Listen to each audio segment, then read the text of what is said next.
Hello YouTube, welcome to the Educated Barbarian, part 13, focused on the meditations. I apologize for leaving you stranded last week without an episode. I actually lost my book, and I didn't want to jump ship and start onto another book, especially because the three first Stoicism pieces we're going to study are in this one with all of my notes. So I had to do a little bit of digging, but I finally found it again, and we can start anew. So, if you remember last week, we stopped with the sentence that basically told you to look within, and that by looking within, you would be able to look without. And we're going to continue on that connection between the inner workings of the Stoic and the world he interacts with, because the cultural environment around us has an impact on us, whether you like it or not. But it is up to us to decide what is going to have an influence, what is going to be beneficial, and we can reject the negative forces. And on that note, Marcus Aurelius says, the best revenge is not to copy him that wronged you. And that makes a ton of sense. When you get insulted or attacked or hurt by someone, our first reaction is to lash out. Because in reality, Italian's law, which for people who haven't read the Bible, it's an eye for an eye, which means that when you get hurt, you hurt back. That's our instinct as humans. One, because we really like fairness. Apes like fairness. There's a study I found that I actually found extremely impressive and interesting. And it's not even, it's a study and an anecdote. The first study was, if you take monkeys or apes, but it works with monkeys too, and you have a monkey in a cage and you put a separation between two monkeys, so there's two monkeys in the cage, but they can see each other. If you give a piece of cucumber to the first monkey and then a piece of cucumber to the second monkey, they're happy and they're eating it. But if you give the same piece of cucumber to one of them and a piece of fruit to another, the first monkey knows that the piece of fruit is more valuable because it's more tasty, and therefore they'll refuse to eat the cucumber. They will ask for the piece of fruit because for them it's unfair that they don't get the same thing as their friend. And the anecdote that is a little bit more dire and severe is there once was a man, and you can look up the story if you're interested, who had a pet chimp, and he eventually gave it to a zoo, and he would visit the chimp, and on his birthday he would bring him a cake. And one day he brought a cake to the chimp, who ate the cake by himself in view of the other chimps.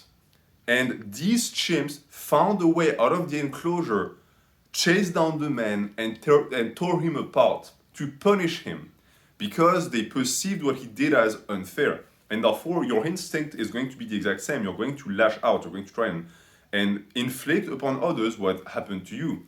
And the issue with life is that you can't always give instant karma to people. So a lot of people, they get transferred negative energy, and instead of having the actual perpetrator be punished for it, they punish someone else.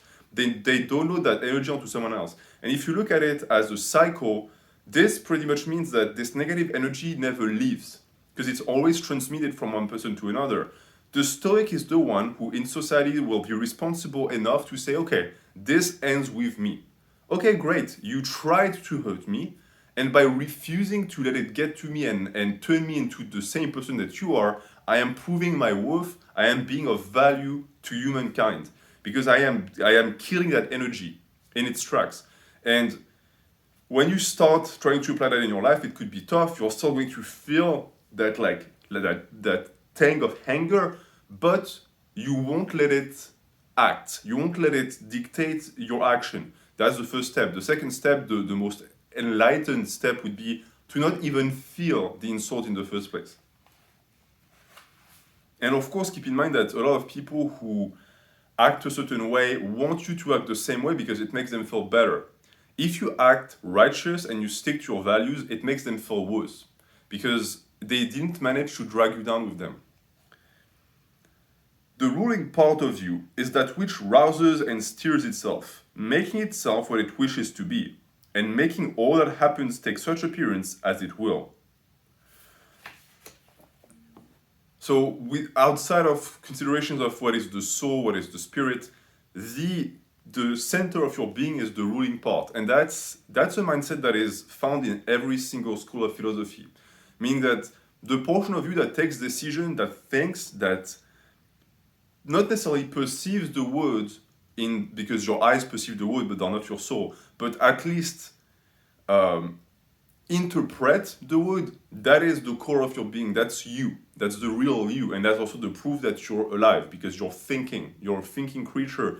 And you can be thinking and not be rational. You can have the ability to think and never apply it.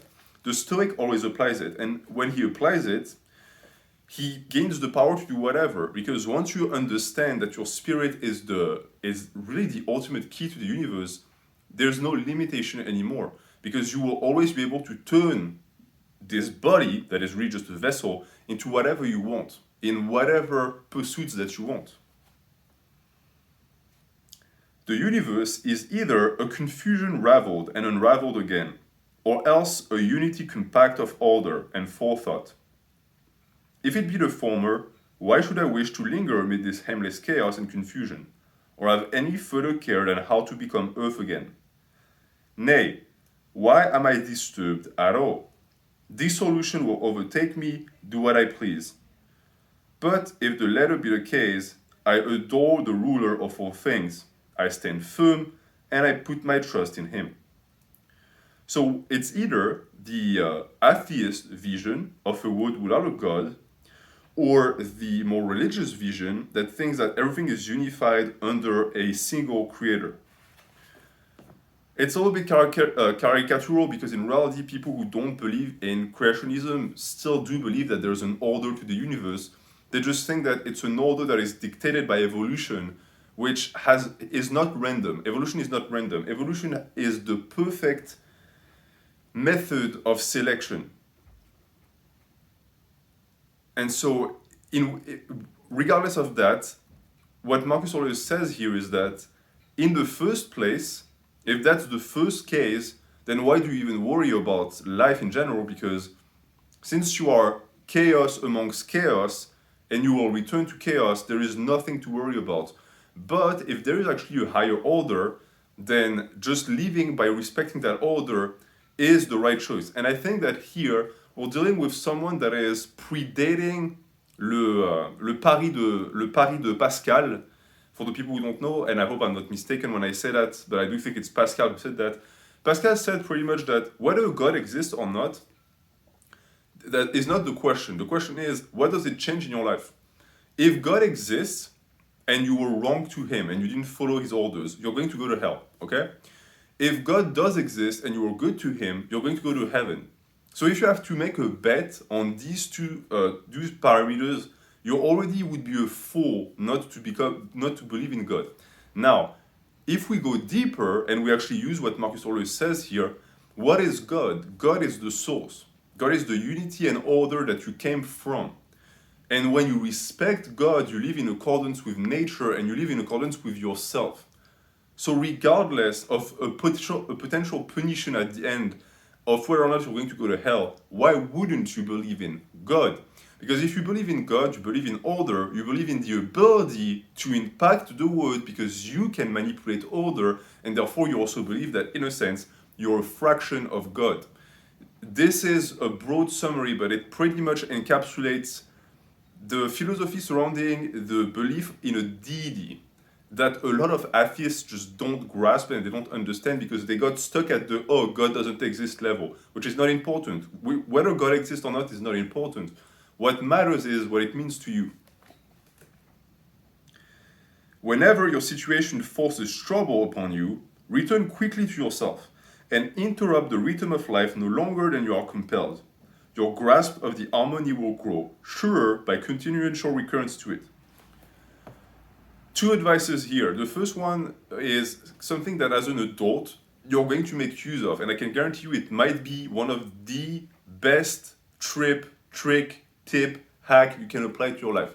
And that is, when something upsetting happens, when the order of things is interrupted, when chaos erupts, the best thing you can do is take a step back. Don't react to the thing right now. If it's not something that needs reaction for your own safety, leave it be for a second. And you will find that by doing that, not only is the issue going to look much smaller, but you're going to be able to tackle it immediately. Because when the issue is in your face, it looks really big and it looks scary. And it's going to create anxiety in you. But that anxiety is not justified at all. Because if you can just take the time to take a step back, you'll see, first off, the issue in its globality. You will understand that it's not moving as fast as you thought in the first place, and that its level of danger is low. And in reality, what hurts you the most in this situation is not the issue, it's your reaction to it. So if you control the reaction, you control the issue. And what is said here is this, always apply that in your life. And Musashi said the exact same thing. When you are dealing with small things, small trifling things, take a long time to solve them. Because if you take a long time, you're going to find your ability to recognize them as being small. And when you deal with something that's really big, that's actually urgent, do it quickly. And he says that because you should have been prepared in the first place. And on a more psychological and philosophical level, you return quickly to yourself. When you return to yourself, you allow yourself the ability to regard yourself as the source again. And the problem is just another emission of chaos. One of the millions that you're going to have to deal with in your life, it's just routine. Okay, it's another day at the office. You have the ability to handle that. And you interrupt the rhythm of life. So the rhythm of life is the river. If you've watched the series, you understand what I'm talking about. You can step back out of the river. You can grab a rock for a few seconds. The river is not going to stop moving. The objects in the river won't either. But by you, when you stop moving, when you become static, you gain a much stronger ability to look around. It's like when you're on a bike. If you go really fast on a bike, you don't see what's going on. You have the ability to determine the speed of objects moving around you is difficult. You can't really look at things on the side of the road because they zoom past. If you stop, now you can see things. Does it mean that the road on which you're on is not going further anymore? No. Does it mean that other bikes on the road have stopped? No. But your perception has, and that's very important, and that's a gift.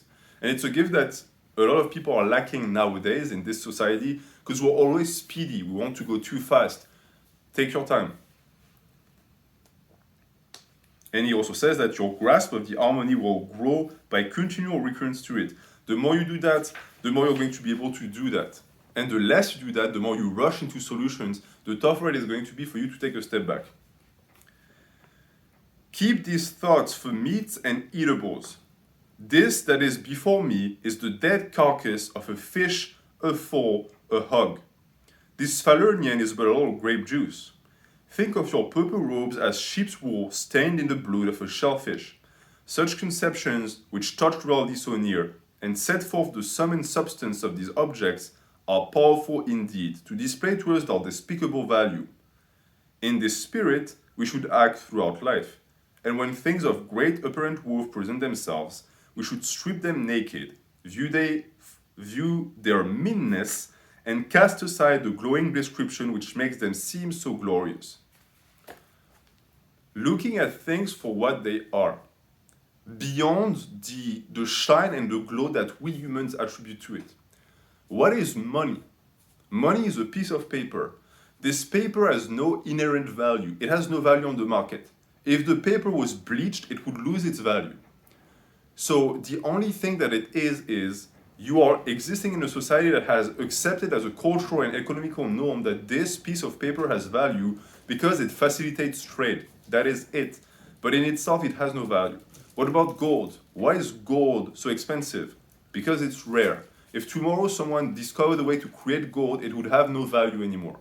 By itself, it is just a rock. No one cares about that.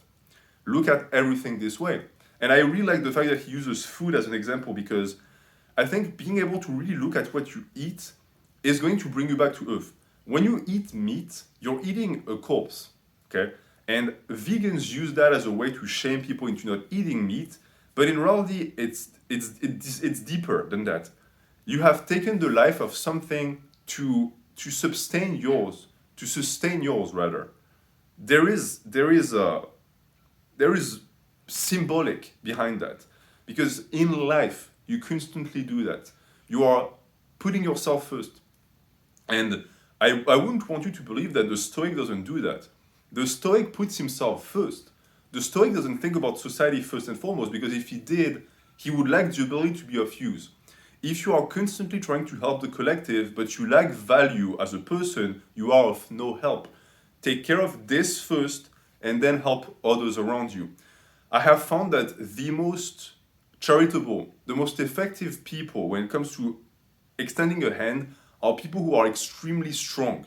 They're extremely well fed, because they have understood that if they can take if they can take a good care of themselves, they can take a good care of others. So that extends also to anything in our reality. And that extends to fame also, that extends to cars, to riches, all of that need to be stripped of what makes them dangerous for us. If you can regard a car as just a thing that brings you from point A to point B, you are going to be able to avoid a lot of pitfalls in life that your peers are going to fall into, because greed is a sin for a reason. It's because it devours the soul, and you're going to lose sight of what's truly important. The important things are not material. And by that, I don't mean become a monk and relinquish anything. I also don't mean don't own anything. Humans own things. It's an expression of power, and it's a human right, really, to be able to say, this is mine. Anyone who tells you that physical property doesn't exist is an idiot, because if your physical property of item doesn't exist, the physical ownership of your own body and mind doesn't exist either. So be careful with that type of mentality and politics, because it's going to lead to slavery at the end of the day. What I mean by that rather is, you're never a slave to the object. The object is a slave to you. The car moves you from point A to point B. You're not going to work 60 hours a week just to be able to afford that car and then be super afraid to use it. It's made to be used. Same for clothes. Yeah, they're pretty, but they're meant to be used. Wear them until they break. That's the point of clothes. Everything in life has an inherent function, and that function is primordial. If you start putting other things above the function, you're going to start being spellbound by it. Most objects of vulgar admiration may be referred to certain general classes. There are first those which hold together by cohesion or by some organic unity, such as stone, timber, figs, vines, olives. The things which men, a shade more reasonable, admire are referred to the class which possesses animal life, such as seen in flocks and herds. When man's taste is still more cultured, his admiration turns to things which can show a rational intelligence. But he admires the intelligence not as a universal principle, but only so far as he finds it expressed in art or industry, or indeed, sometimes merely so far as it is exhibited by his retinue of artist slaves. But he who values rational intelligence as a universal thing and as a social force will care nothing for these other objects of admiration. He will, above all things, strive to persevere his own mind in all its rational and social instincts and activities, and to this end he will cooperate with any of his kind. So, really similar to the mindset of thinking that there is gradations in people, and that stupid people talk about people, and medium people talk about things, and intelligent people talk about concepts. Marcus always says, okay, that's great, but there's a class above that. There's a stratus above that. And that is the type of people that only care about their own development. That's what matters. And they will collaborate with society to make that happen, because they understand that if they grow, society grows. And I agree with that. I have found too many people who thought that because their mind was always oriented towards concepts and towards literature and philosophy, that they were superior. But the issue is that this is wind. It's, in my language, we call that mental masturbation. There is no point. You're not producing anything. You're not becoming better. Why don't you take those concepts and apply it to yourself? It's easy to talk about Stoicism. Right now, I have my book. I'm talking to you. But I also apply these principles in my life. I try to make it work. And it's the reason why is because this book is worthless if I don't. People who read this book and then don't try and make it happen in their life have failed Stoicism. They don't get it. Reading Marcus Aurelius would tell you, reading my notes was a waste of time because you did nothing with it. Make use of everything in your life, and that is how you're going to be able to ascend to a higher level. Some things hasten into being. Some hasten to be no more. Even as a thing is born, some part of it is already dead. Flux and change are constantly renewing the wood, just as the unbroken flow of time ever presents to us some new portion of eternity. In this vast river, on whose bosom there is no tarrying, what is there among the things that sweep by us that is worth the prizing? It is as if a man grew fond of one amongst the passing flight of sparrows, when already it had been vanished from his sight. Our life itself is much like a vapor of the blood or a drawing in the air. Our momentary actions of inhalation and exhalation are one in kind with that whole power of breathing, which yesterday or the day before we received at birth, and which we must restore again to the source from whence we drew. He puts all of that together at the end and he's telling you basically, okay, I just described to you what things are, what objects truly are in your life. Now tell me, why would you feel attached to these things? Why don't you feel attached to a fly that you saw zoom by the room? You didn't feel any attachment to that. Is there any different intrinsic value between the fly and money? At the end of the day, no. The money is a resource, it's more useful to it, but it's functional. You should not be emotionally attached to it. And once you can detach yourself, you can finally see life for what it is. It's not the accumulation of riches that counts, or rather, it's not material riches that matter. It's what's within. Because when you die, if you believe in what Marcus Aurelius says, you will return to the source. You won't take any of your stuff with you. What you will take, however, is your spirit. You won't take the body either. I mean, I say that I'm bodybuilding. When I'm dead, I'm dead. I mean, the muscles don't come with me. But the energy, the discipline, the mindset I built when I worked on this muscle will. And that makes it all worth it. It's, to me, in this series as the Educated Barbarian, I have to say, the mentality and the spiritual force that I'm building is more important to me than the result when it comes to physique. Meaning that I love muscles, but what it had turned me into in terms of brains and in terms of willpower is 15 times more valuable to me because it's applicable to every single aspect of my life. And we're going to finish with a rather long segment again.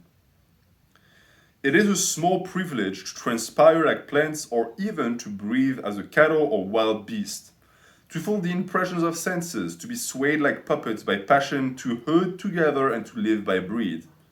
All this is no great thing. There is nothing here superior to our power of discharging our superfluous food. What then is of value? To be received with clappings of hands?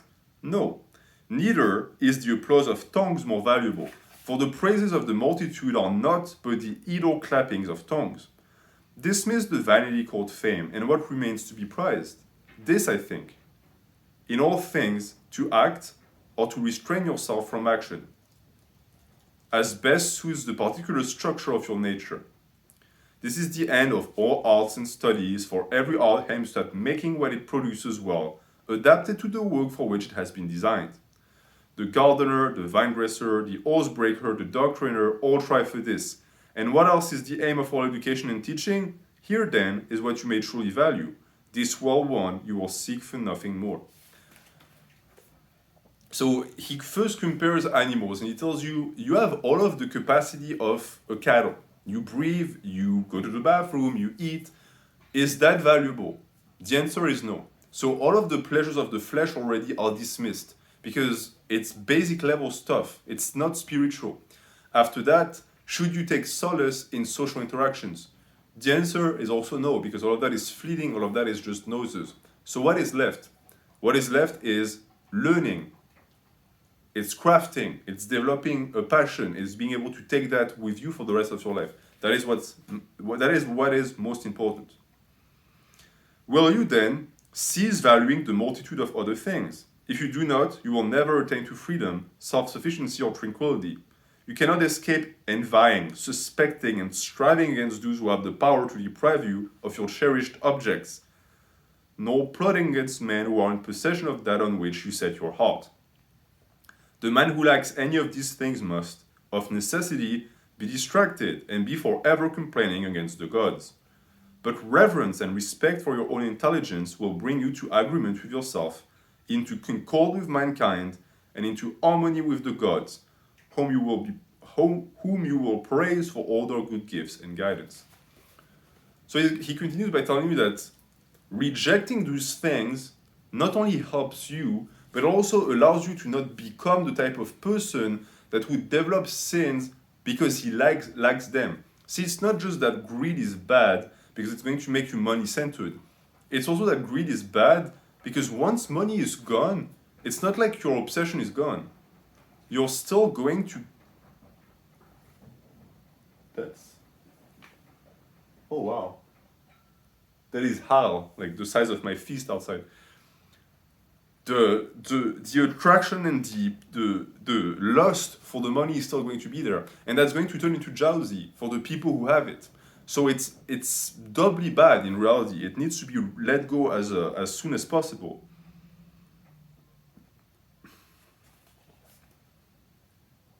And you're also going to turn into someone who complains.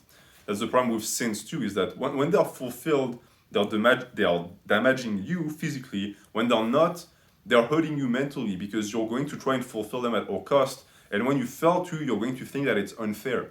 And what did I say about the unfair things in life? We lash out. So someone who's already not disciplined enough to not surrender to their sins is not going to have the discipline also to not pout, complain when they don't manage to actually get something, and they'll think, oh, it's the God's fault. It's people who point the finger at faith or destiny and say, oh, I was born this way, or it's an exterior power. All of that will keep you weak because it disallows you to look at yourself. The fault is always within yourself. It's never society. It cannot be society. Because even if it was society, you still have free will. So you can still react to the way society is treating you. You can counteract it. But if you have taught yourself, if you have sold yourself the idea that it's over, then it's over for real, because your mentality is never going to allow you to get out of that mindset. And all of that comes from reverence and respect for your own intelligence, so self-respect, and that then triggers everything else. You're going to be in concord with mankind and harmony with the gods, and you will praise the gods. To me, that's what prayer is. I'm going to end on that. When I pray personally, I don't ask for things. I don't ask for protection because these things I can do myself. When I pray, rather, I thank God or the gods or whatever you want to call them that they gave me the ability to do so. That I am a free human with the power to defend myself, to make my own resources and to walk my path. That I thank them for. Because when I thank them, I thank the source. I thank who I know is my creator. And on another side, by doing that, I also reinforce my self-belief in my absolute independence and ability to do whatever I want. I'm going to leave you with that. Thank you for watching. Have a good day.